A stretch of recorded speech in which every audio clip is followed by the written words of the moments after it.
How many types of intelligence do you know? Allow me to narrate a short story, a story that is not related to intelligence, but it's going to positively impact lives outside there. The story is about how God has a plan for each of his creation.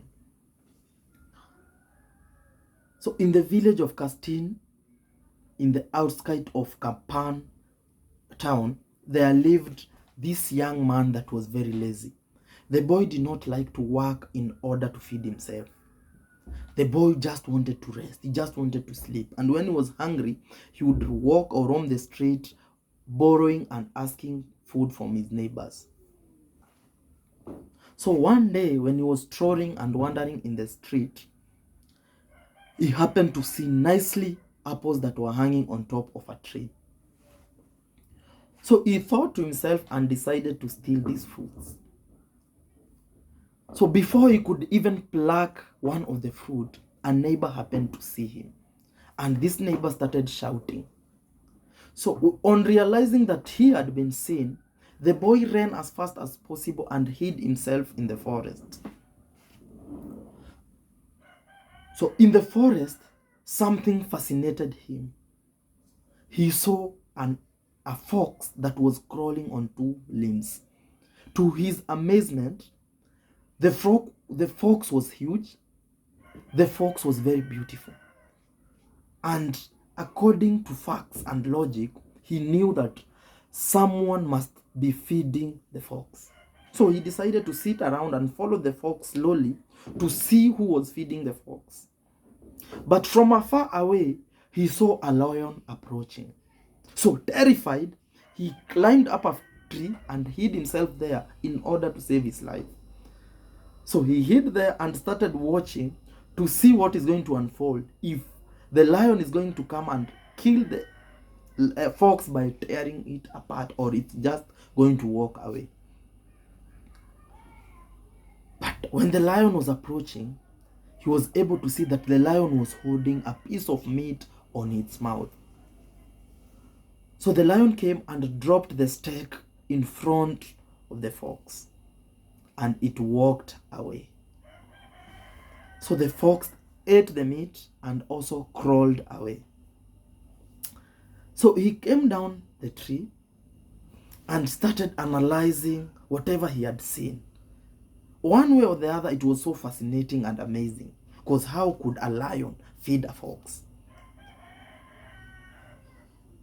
So he analyzed and came to a conclusion that God has a plan for each of his creation. And now he decided that he's going to sit somewhere, because he is also God's creation. And so God is going to send someone that is going to come and feed him. So he went and sat under a tree and started waiting. He waited for the first day, waited for the second day, and waited for 3 consecutive days, but nothing happened. And since he could not withstand his hunger anymore, he had to go and get something for himself. So he decided to roam around to see if he's going to meet someone that he's going to borrow something that he could eat. But along the way, he met with this old frail mzee. So he narrated the whole story to the mzee and asked him, why did God send the lion to come and feed the crippled fox, while he didn't send anybody to come and feed him while he was under the tree waiting? So the old mzee replied, son, you interpreted God's signs or plans wrongly. In that event, or in that analogy, or in those plans that God had displayed in your life, you were supposed to be the lion, but not the crippled fox. So, in your life, in our lives, Which plans have you interpreted the wrong way? Which plans God directly displayed in your life, but you ended up doing the opposite of what He expected or what He wanted you to do? Go sit somewhere, analyze yourself, examine the plans that God has displayed in your life, understand or view them or review them to understand if you interpreted them the way you wanted or you interpreted them the way to fit you or to fulfill what you desire. As you try and analyze the signs and the plans, please remember to subscribe, like, share, and leave a comment down below. Going back to today's topic of types of intelligence and how they are beneficial in our lives. I go by the name Neville Ambonya. One type of intelligence is the one that most of you guys are conversant with. The one that is abbreviated as IQ, meaning intelligence quotient. And this is actually your level of comprehension. How do you understand things? This normally is gained or taught in schools, whereby you are taught how to solve mathematical equations. You are taught how to remember things and memorize things. Then we have the social quotient. This is the measure of your ability to create a large network of friends and be able to maintain the friendship for a long period of time. And this is actually your charisma. Why are people attracted to you? And before that, I'd like to mention this about haters. Haters are good. These are people that normally they love you. They are people that are attracted to you, because I define haters as secret admirers or confused admirers that don't understand why people are attracted to you or why people love you. So haters are not bad people. Sometimes they are the people that push you to becoming better. They are the people that also makes you famous. So appreciate the haters. And if you get an opportunity, befriend them. Do good for them. Then we have the emotional quotient. This is the measure of your ability to maintain peace when interacting with your friends. So it's the measure of your ability to maintain peace when you are interacting with your friends. Normally, this is your character. This means how kind are you? How responsible are you? How punctual are you? How honest are you? So this is normally your character. In school, and actually I would like to encourage parents and teachers outside there that expose your students or youth or subject them to situations that is going to positively impact or compact wisdom regarding to these three types of intelligence or the quotients.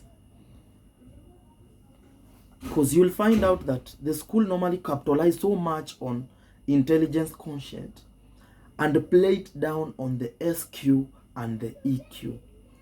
While someone who is of high IQ will mostly be employed by someone who has high EQ and high SQ but low or average IQ.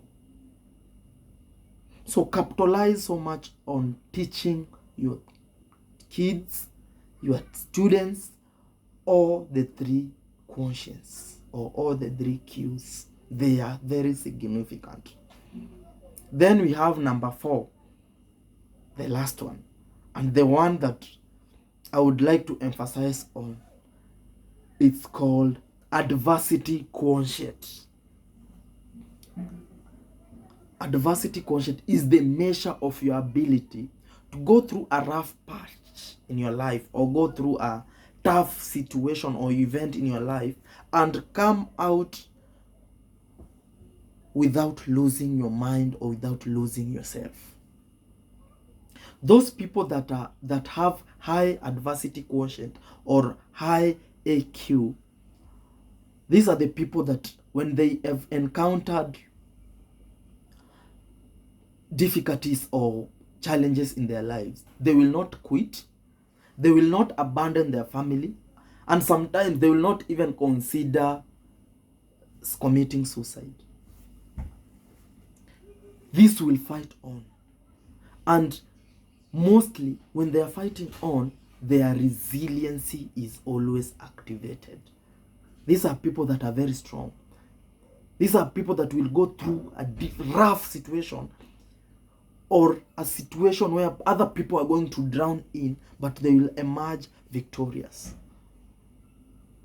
So parents,